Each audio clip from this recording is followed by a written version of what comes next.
माँ की लोरी, पापा की प्यार भरी शाबाशियां, दोस्तों की हंसी, न जाने कितनी यादें जुड़ी होती हैं हमारी इन आवाजों से। पर कभी सोचा है कि अगर यही आवाजें आपके सबसे भयानक एक्सपीरियंस की वजह बन जाएं तो? ये कहानी है छाया की। 20 साल की छाया अपनी बीएड की पढ़ाई खत्म करके कोलकाता से अपने गांव गौरीपुर अपने काका से मिलने जा रही थी। उसी साल उसने अपने माँ बाप को एक कार एक्सीडेंट में खो दिया था। अब उसके काका के अलावा उसकी दुनिया और उसके परिवार में और कोई नहीं बचा था। गौरीपुर बंगाल के कोने में छुपा एक छोटा सा गांव था। जब छाया की ट्रेन दोपहर के 4 बजे गांव पहुंची और वो गौरीपुर स्टेशन पर उतरी तो मई की तपती गर्मी में भी गौरीपुर की हवा में एक अजीब सी ठंडक थी। स्टेशन पर उसके काका उसको लेने आए थे। छाया से मिलते ही उन्होंने ज्यादा कुछ नहीं कहा और ना ही उससे कुछ पूछा। बस हल्का सा मुस्कुरा के पहले छाया के सर पर हाथ फेरा और फिर उसका बैग उठाकर गाड़ी की तरफ चल पड़े। गाड़ी में बैठी छाया पूरे रास्ते बस खिड़की से बाहर ही देख रही थी। खेत, तालाब, कच्चे रास्ते, सब कुछ वैसा ही था। सिर्फ एक बात अलग थी।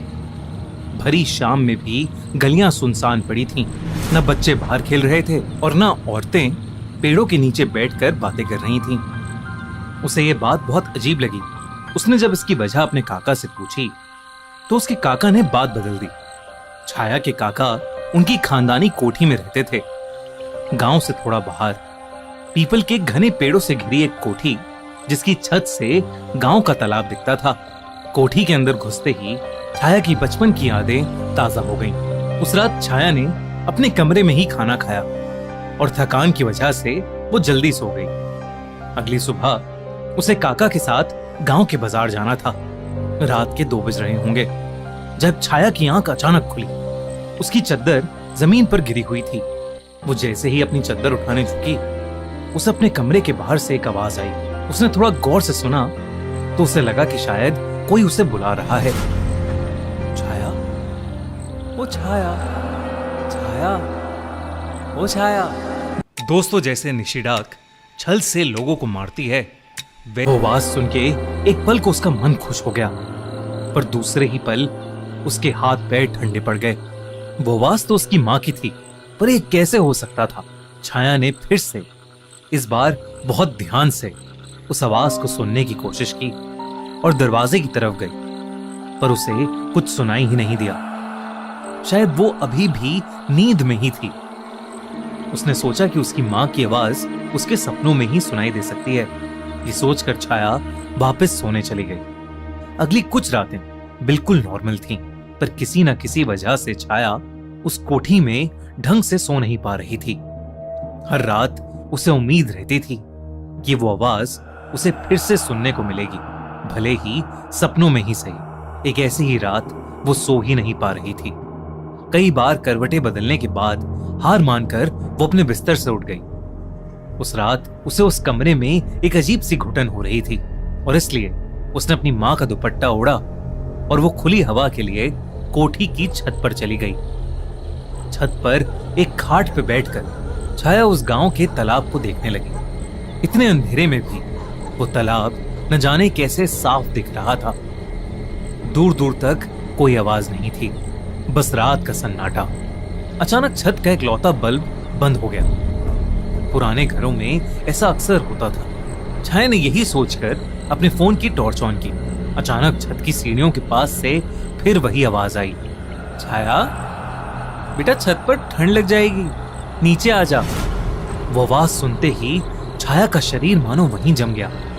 न जाने कहां से एक ठंडी हवा का झोंका आया और जो दुपट्टा उसने ओढ़ रखा था वो उसके कंधे से गिर गया, जैसे किसी ने उससे जोर से खींचा हो।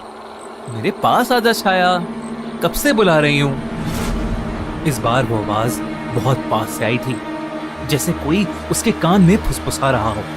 छाया तुरंत पीछे पलटी, पर वहां कोई नहीं था। तभी खाट की तरफ से एक आवाज आई, मैं तेरा इंतजार कर रही हूं छाया, जल्दी आ। जब छाया ने मुड़कर खाट की तरफ देखा तो उसे वहां एक औरत का काला साया नजर आया। छाया को लगा कि वो उसकी मां है और वो साए की तरफ आगे बढ़ने लगी। और तभी एकदम से किसी ने छाया का हाथ पकड़ा और उसे आगे बढ़ने से रोक दिया। वो और कोई नहीं बल्कि उसके काका थे। तब छाया रुकी और उसने नीचे देखा। अगर वो एक और कदम आगे बढ़ाती तो शायद वो छत से ही नीचे गिर जाती। वो काला साया जो छाया को दिख रहा था अब कहीं नहीं था। छाया ने अपने काका को अपने साथ हुआ पूरा किस्सा बताया और वो सुनने के बाद छाया के काका थोड़ा परेशान हो गए। उन्होंने छाया को कुछ ऐसा बताया जिसे सुनकर छाया के होश उड़ गए।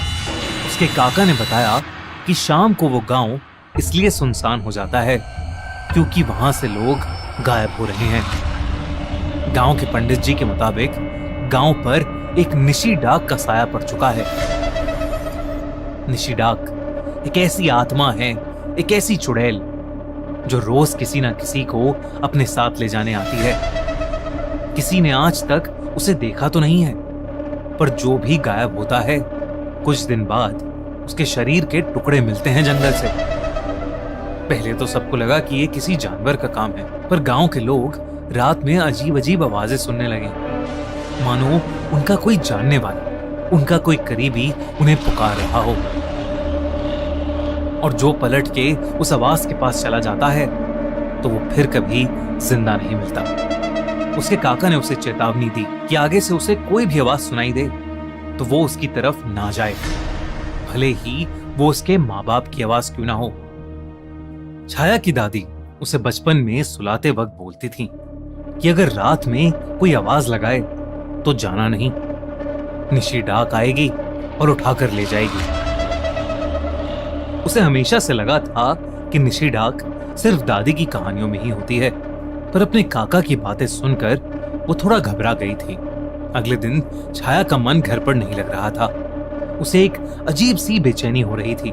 काका ने उसका मन बहलाने की बहुत कोशिश की, पर कोई असर नहीं हुआ। दोपहर के खाने के बाद छाया ने सोचा कि वो तालाब का एक चक्कर लगाएगी। वो जानती थी कि अगर उसने काका को बताया तो वो उसे शायद बाहर नहीं जाने देंगे, इसलिए बिना किसी को कुछ बताए वो घर से निकलकर तालाब की ओर चली गई। जब वो वहां पहुंची तो कुछ औरतें तालाब के कोने में कपड़े धो रही थीं। छाया तालाब के दूसरी तरफ जाकर बैठ गई। उसने सोचा कि वो कुछ देर गाने सुनेगी और फिर उसके बाद घर चली जाएगी ताकि काका परेशान ना हो जाए। उसने अपने ईयरफोन्स कान में लगाए और गाने सुनने लगी। उस पीपल के पेड़ की छांव में बैठे बैठे उसकी आंख कब लग गई उसे पता ही नहीं चला। छाया, छाया यहाँ क्या कर रही है? घर चल बेटा। यह आवाज सुनकर झटके से छाया की आंख खुली। सूरज डूब चुका था और अंधेरा होने लगा था। दूर दूर तक वहां कोई नहीं था। छाया वहां से जाने के लिए फट से खड़ी हुई और तब उसने देखा कि तालाब के पास एक औरत अभी भी कपड़े धो रही है। छाया को यह बात बहुत अजीब लगी। वो उस औरत के पास गई तो उसे समझ आया कि वो औरत जो कपड़ा धो रही है बार बार बस वही एक कपड़ा धोए जा रही थी। रात के अंधेरे में काली साड़ी पहने वो औरत छाया की मां का वही दुपट्टा धो रही थी जो एक रात पहले छाया ओढ़कर छत पर गई थी। उस रात की बेहोशी के बाद वो उस दुपट्टे के बारे में पूरी तरह से भूल गई थी। अचानक से छाया का ध्यान जमीन पर गया। उसने देखा कि उस औरत की जमीन पर कोई परछाई ही नहीं पड़ रही थी। छाया बेहद घबरा गई। उस औरत का चेहरा घूंघट से ढका हुआ था। छाया चुपचाप वहां से वापस जाने ही वाली थी कि तभी छाया को पीछे से एक आवाज आई, आ गई मेरी छाया। छाया जैसे ही उस औरत की तरफ मुड़ी, उस औरत का घूंघट हटा और जब छाया ने उस औरत का चेहरा देखा तो उसकी रूह कांप गई। वो औरत बिल्कुल उसकी मां की तरह लग रही थी।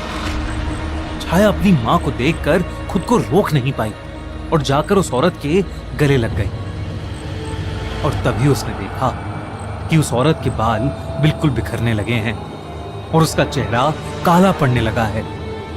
उस औरत की आंखें एकदम लाल हो गईं।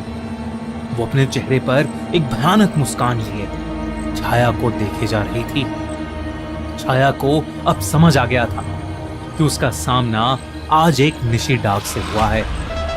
उस चुड़ैल का वो रूप देखते ही छाया जोर से चिल्लाई। उसकी चीख सुनकर उसे ढूंढ रहे उसके काका जल्दी से तालाब की तरफ भागते आए, पर जब तक वो पहुंचे बहुत देर हो चुकी थी। उन्हें वहां कोई नहीं मिला।